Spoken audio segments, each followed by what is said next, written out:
What's up, security professionals? Daniel here. Today I'm going to explore the topic of safe havens, not to be confused with safe rooms. Safe havens are locations that are available if your client's itinerary is disrupted by a major incident while in transit from point A to point B, and you need to get your client to safety and reevaluate the movements. These locations can be a client's friend's residence, a designated hotel room, or other structures. One thing for sure, the safe haven should be centrally located to all points of the client's itinerary. If you are out of town with the client or in a foreign land, well, let's get creative. Let's look for vacant businesses or homes for sale and contact a local realtor and ask if you could rent the space for the time needed. This should be conducted in the pre-advanced phase, then progress to the advanced phase and on into creating the operational plan. More on operational plans later at a different time.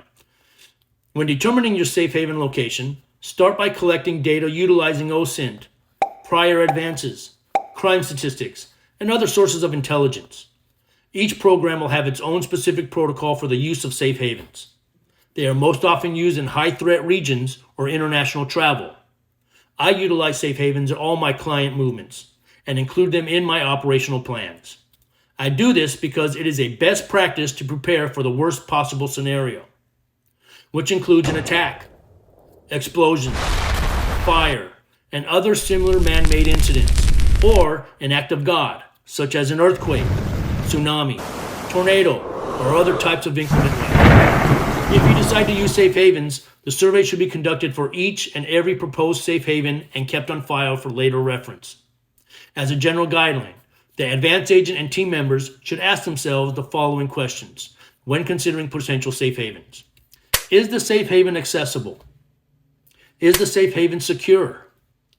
Do we have the ability to defend the safe haven? Do we have the ability to communicate in the safe haven?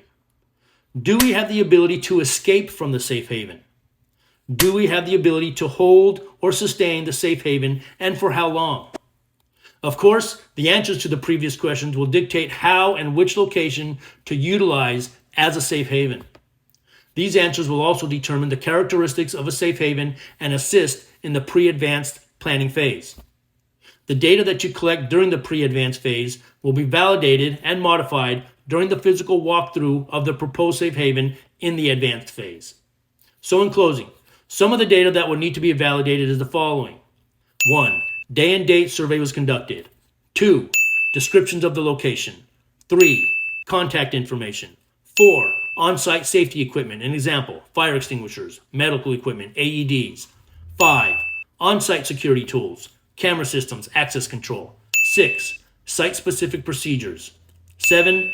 On-site sustainability, water, food, clothing. 8.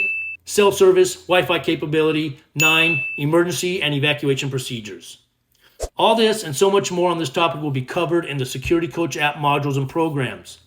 Give me a like and a follow. Nice talking to all of you again, and I will be back soon with more information.